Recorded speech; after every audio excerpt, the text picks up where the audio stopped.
Yes, you are in the right place for a Pyth Network review, but let's get a few things out of the way first.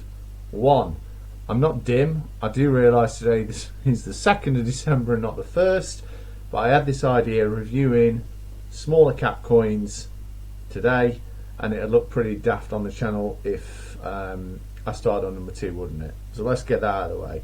Number 2, I'm aware I look a complete tit, but sod it. And the reason I'm so happy, and I am going off topic here, and it'll mean nothing to you in the States, but you in America, you in the UK will appreciate this. I'm a Wednesday fan, and that shit show of a team of mine have won their second game, and what a shame. Our little neighbours have got spanked 5-0. So yeah, quite chuffed. Anyway, I digress.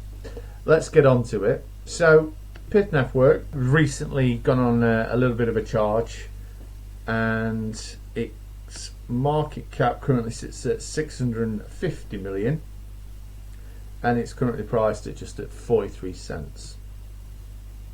Now what I've done is this great video, and I highly suggest you're going to have a look at it, but let's be honest, your time's valuable. And I've just taken a few notes really to see what all this is about, to see if I rated it, and to be honest I do. And this is my take on what they have to say. So, blockchains applications have no way to access external data. They can only access state of the blockchain. So, with regards to the price of BTC, weather sports need to be brought online somehow, and that's where oracles come in. So, you can see in this particular part of the clip, he's talking about oracles, and then they update that data.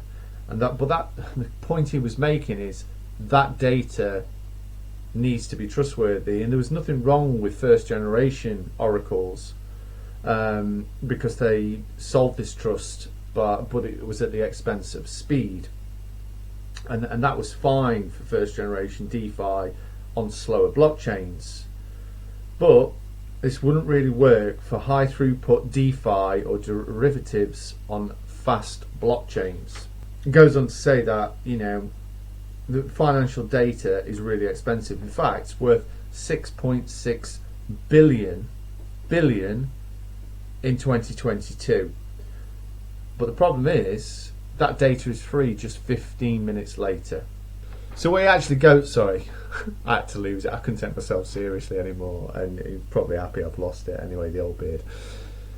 But the lowdown on what he's had to say, or the synopsis really, what I got from this is that in terms of speed and time, that there can be an issue with regards to how data is received and people profiting from that, and that could be costly for different companies and so forth if there's a delay in arbitrage. Whereas Pyth they solve this issue, so which is what he comes back to about trust. And the reason they can do that is because of how they operate and their tech, but also because they've got 90 institutions who submit their proprietary data. So they've got 90, okay, which in turn makes their price more stronger, more accurate, and more robust. So what it does, and this is the big takeaway, Pyth data aggregates at the fastest block times in the world. Okay, so it's pretty bloody impressive, and it's on a Solana app chain called Pyth Net, and it aggregates at 400 milliseconds. So it then goes on to say there are 350 symbols that act at 400 milliseconds that are distributed to 30 blockchains. All right, now what I'm going to do, I'm just going to show you. I thought this was pretty impressive. Just bear with me one sec. Yeah, so check this out, right? Pyth Network has 300 million transactions a day. And when you compare that to the likes of Solana, which is 25 million, Polygon at 2.4, and Ethereum at 1. I mean, wow. So I was really impressed. Normally I'd look at the website and do all this stuff, but this particular video was so insightful anybody interested in Pyth should definitely go and watch this video. But it didn't stop there. I did a bit more digging and I looked at the white paper, and I'm just going to bring your attention to this bit. So there are 10 billion Pyth tokens and this supply will not increase. So I really like the fact that this is definitive on that. You know they're not going to increase. Yeah, it is a shitload, but they're not going to increase. But furthermore, 85% of tokens are initially contractually locked. So they're actually contractually locked. I like that. So in terms of the risk factor and being dumped. And then locked tokens unlock 6, 18, 30 and 42 months after token launch. So this schedule is designed to produce a gradual increase the unlocked token supply over time. The remaining 15% of Pyth tokens are initially unlocked. The supply of both locked and unlocked tokens are allocated per categories shown in 1.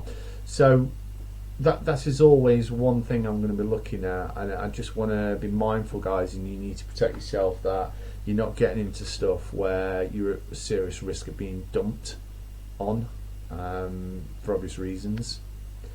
Now, I did actually go and check this. So what I liked was in terms of account holders here.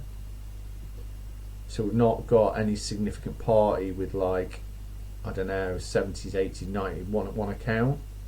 Obviously, going to be mindful you don't know who exactly owns these, but even so, that's another good sign. And then they've got a really, modern website as you'd expect.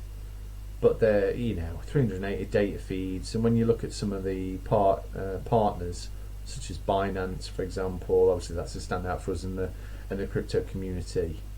This is obviously a very serious player.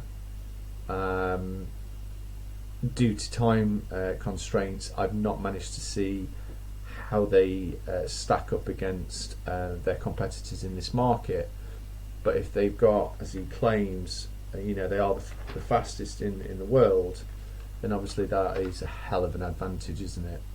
I also took a look at their Discord and so forth. They've got, Christ, there's like 6,500 online already, 42,000 members.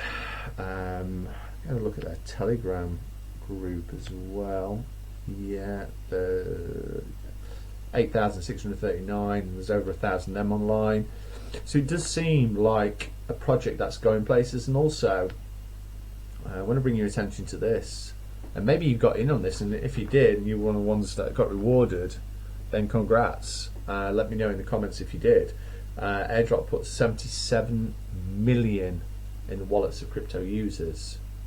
So I have a good feeling about this project, to be fair. I do. I do like it. Now, in terms of price, we've got the old Cardano example as typical, but I know it's a bit of an extreme, but we can see here that come down from low when Pyth is already up to here, just as a barometer in terms of what's possible. However, I did it XRP, so XRP at 33 billion. That would give us a 51x at 21.94.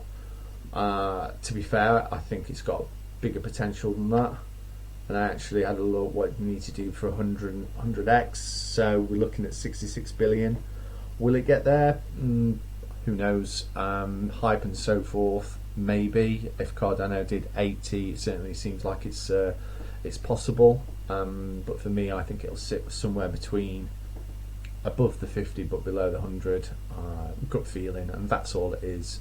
Probably a 60-70x potentially is my view at this moment in time. But yeah, let me know.